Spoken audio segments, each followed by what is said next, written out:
Maybe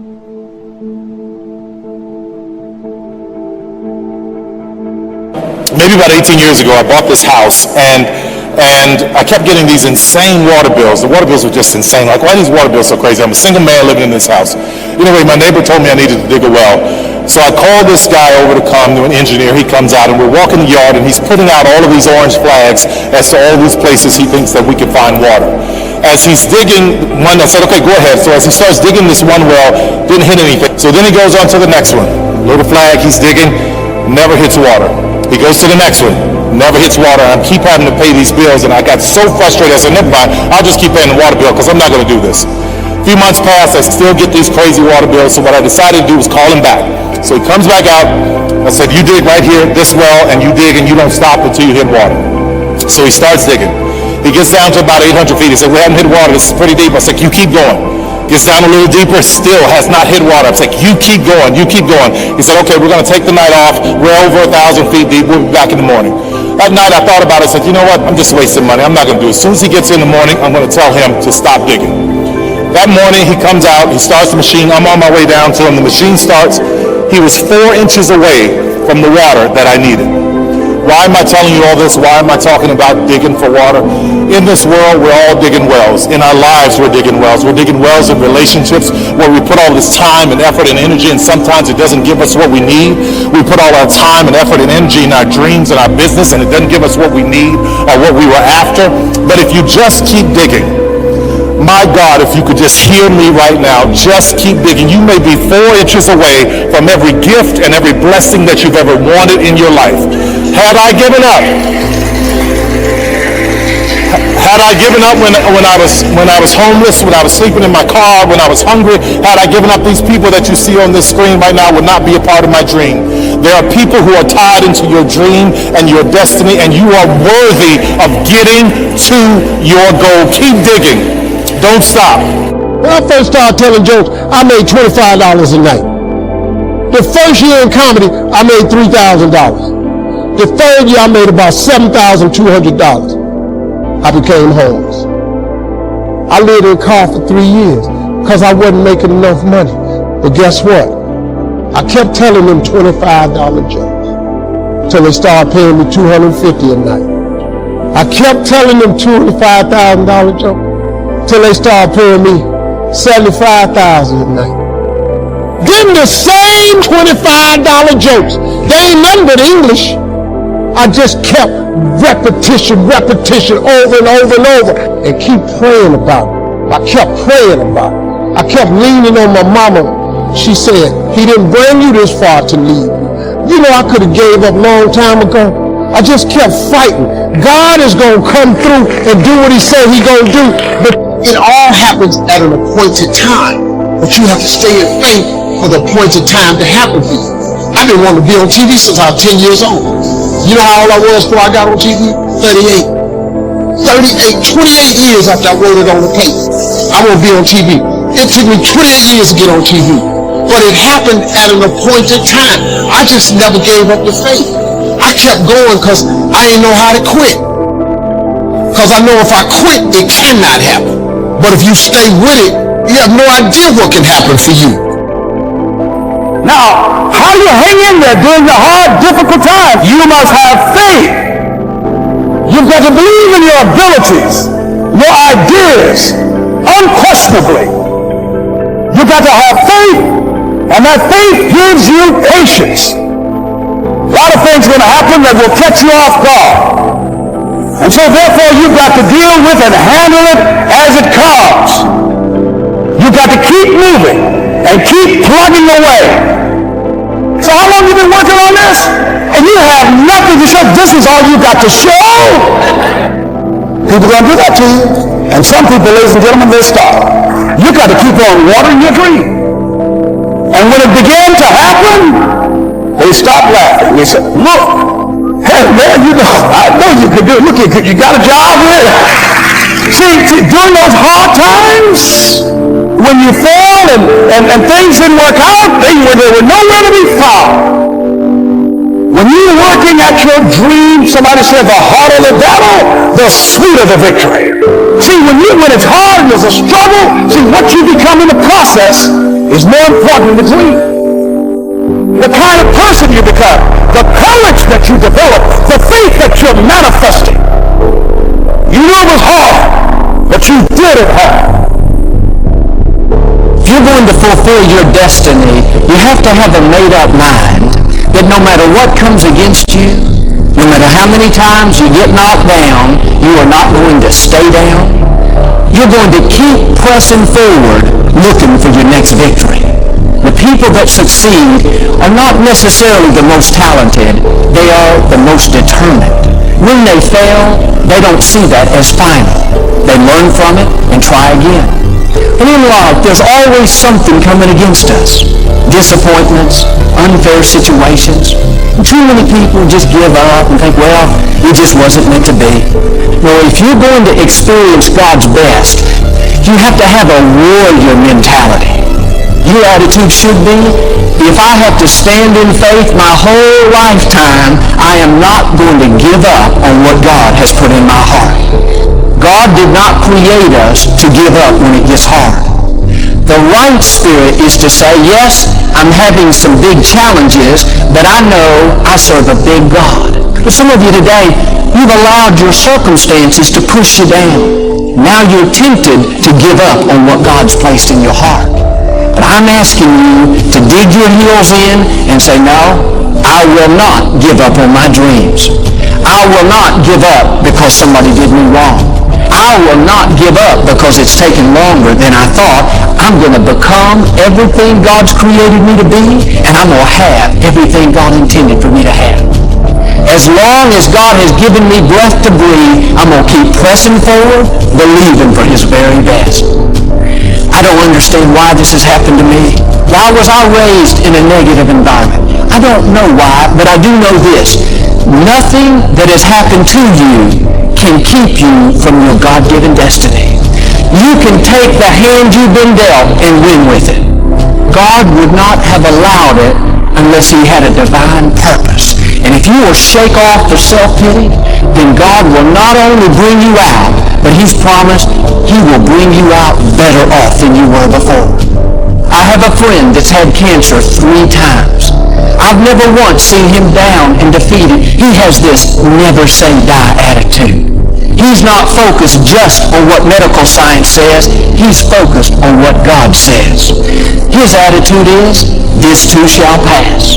It's not permanent. It's only temporary. Sickness cannot stay in my body. I'm a temple of the Most High God. He has this holy determination. No matter how long it's taken, he's unshakable, immovable. He's got a made-up mind.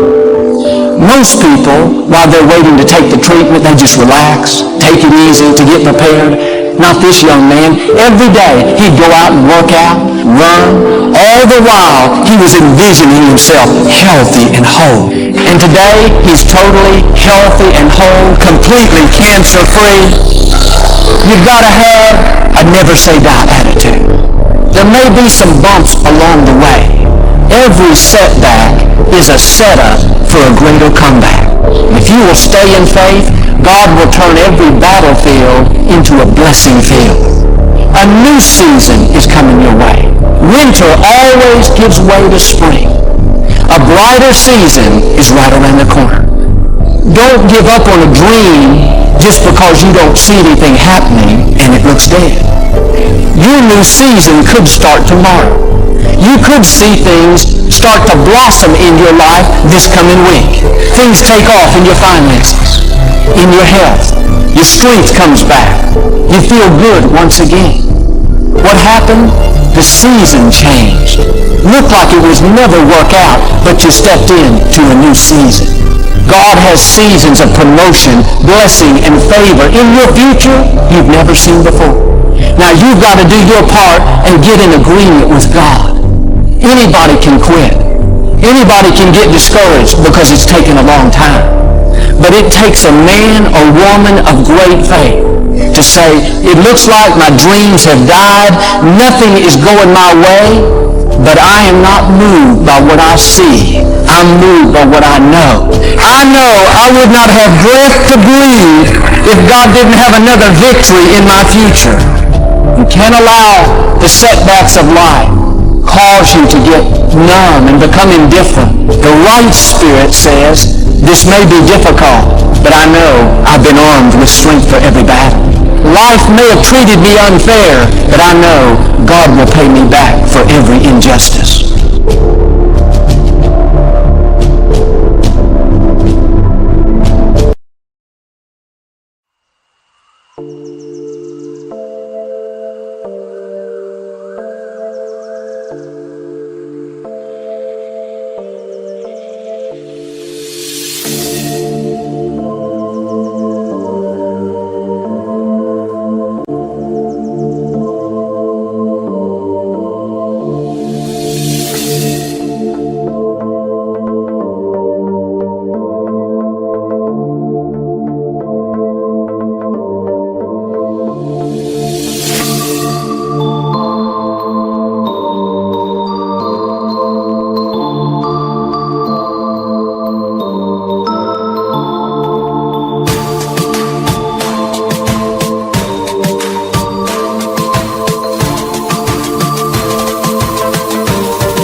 is right.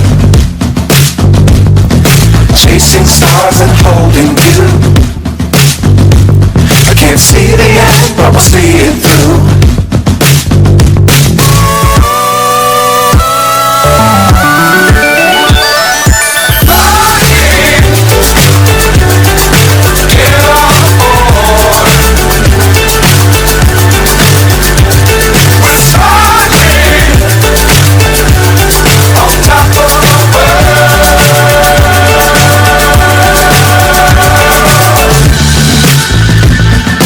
Dangerous times, don't fly too high. Be sure to keep the ground in sight. Fly forever if you keep it tight. Love the world, but keep the sky on your mind.